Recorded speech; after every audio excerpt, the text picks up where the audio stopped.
Здравствуйте, дорогие наши друзья! Сегодня мы подошли к финалу с выведением нашей закваски. Мы с вами встречались последний раз, не помню когда уже. И все эти дни я ее кормила. У нас было третье кормление закваски. Потом мы с вами не виделись, я ее кормила на работе. И мы подошли к финалу. В общем, у нас получились такие огромные объемы. Как я ее кормила, когда закваска подходит, я ее подкармливала. Например, вот эту ржаную нашу я подкармливала почти через каждые 2 часа, хотя она у меня стояла на таком довольно-таки прохладном месте. И она все время, через каждые 2 часа она поднималась, я ее кормила. С 25 грамм мы перешли с вами в одном видео на 50 грамм. В конце я ей уже даже давала 100 на 100. Так же самое пшеничная. Пшеничная более тяжелее выводится. Я ее кормила достаточно меньшее количество в день, так как она тяжелее поднимается, в отличие от ржаной. Друзья, как узнать, готова ли наша закваска к рабочей? Стала ли она нашей рабочей закваской? Для этого мы проведем с вами такой один небольшой опыт. Мы нальем воду и добавим нашу закваску к воде. Если закваска готова к работе, она в воде не должна тонуть, она должна всплывать. Вот она, наша плывучая закваска. Она держится в поверхности воды. Это означает, что все расщепления, все то брожение, ее создание, он прошел благополучно, она обогащена кислородом. И это достаточно такой хороший опыт. Наша закваска удалась. Как хранить закваску? Если вы ее больше не хотите увеличивать в объеме, то мы ставим крышки, закрываем и храним ее в холодильнике на нижней полке, подальше от стенки холодильника, если ваша стенка замораживается, как у меня. Держим ее в холодильнике. Сколько мы ее держим? Я 1-2 раза в неделю пеку. Перед выпечкой хлеба мы будем доставать нашу закваску, будем ее подкармливать. Когда она будет подниматься, мы будем от нее забирать то количество закваски, которое нам нужно по рецепту. И будем обратно ее помещать в холодильник. Вообще закваску я кормлю, выходит, что 1-2 раза в неделю во время выпечки хлеба. Но у меня были периоды, когда я пекла раз в 2 недели, и раз в 2 недели она спокойно с одной кормежкой себя чувствовала. Ржаная у меня вообще растет в холодильнике, поднимается. Белая всегда такая активная с холода. И вот так. С закваской мы пока закончили. Если у вас будут вопросы, пишите, я обязательно отвечу. А пока вы выводите закваску, давайте поговорим о нашей духовке. Духовка у меня обыкновенная конвекция. Как включить лампочку? Ну, хоть что-нибудь мы включим. Вот так мы включим, к примеру.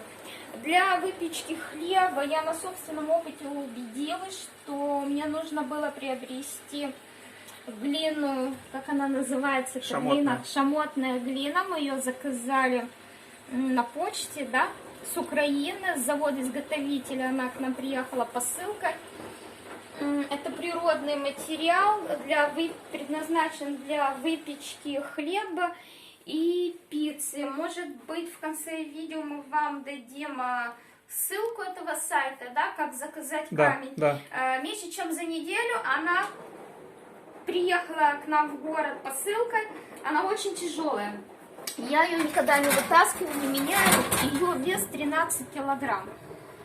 Это экологически чистый продукт. Хлеб на закваске мы печем на максимальной, вот я вам проставлю, на максимальной температуре, да, первые 15 минут, далее мы даем температуру ниже до 225 градусов.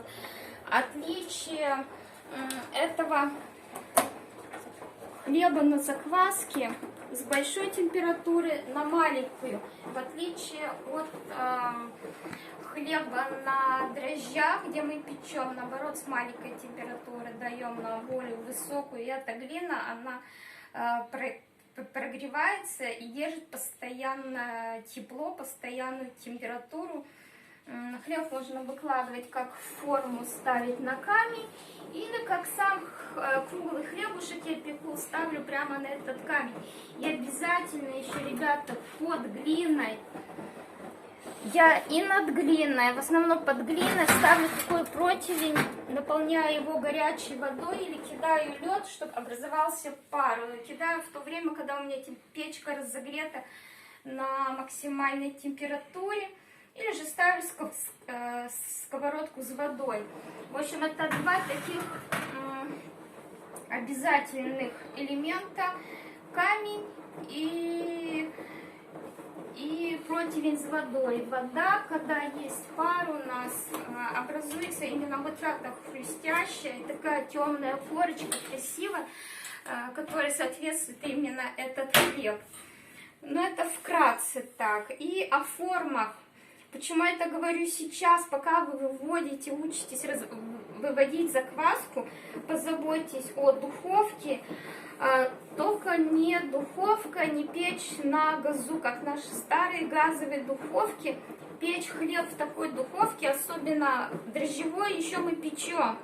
Но хлеб на закваске в такой духовке это равносильно, что кинуть хлеб в открытый костер. Нужна там температуру никак не отрегулирующая. Уже от таких пекарей я слышала, что это нереально, это невозможно, это кощунство печь хлеб на газовой духовке. И о формах. Мне сегодня подарили, ездили к родителям, меня мама подогнала триединую форму для выпечки. Да, она грязненькая, старенькая. Объем ее где-то около килограмма, я таки пеку около килограмма. У меня круглая булка весом 900 грамм, на выходе выходит 800 грамм. Форма должна быть узкая к низу и вширь, уже идет вширь, по высоту идет вширь, борта высокие. У меня до сих пор такой формы не было, и до того, как я начала печь круглый хлеб, вы этот хлебушек видели у меня на фотографиях, я выставляла, я пекла вот в такие вот, в такой вот форме, металл хороший, она весит полкило, довольно такая тяжелая турецкая форма из хорошего материала, это железо, покрашено красиво, но она не подходит, да, она узенькая, как и полагается, но она не высокая, смотрите, она вдвое она ниже той формы, которая... Если она была бы хотя бы в 1,5 раза выше, было бы шикарно. Конечно, я такие 3 формы купила, наверное, буду печь в них рулеты только. Форма должна быть выше, потому что этот хлеб очень сильно набирает высоту во время выпечки. И пока все уже более подробно, да, через 3 дня мы будем с вами замешивать наше первое тесто из пшеничной закваски. Может быть, еще у нас тут 3 формы. Я никогда не пекла. Я даже не знаю, могу ли я гарантировать хорошую выпечку в этих формах. Но надеюсь, что да, потому что хлеб в любом случае поднимается. Возможно, испечем белый хлебушек. Поэтому, ребята, подписывайтесь на наш канал, смотрите наши видео, делитесь с друзьями. Всего вам хорошего, удачи вам во всем. Если есть вопросы, повторяюсь, всегда пишите. Я по мере возможности буду стараться отвечать на них. Берегите себя, своих близких. До встречи!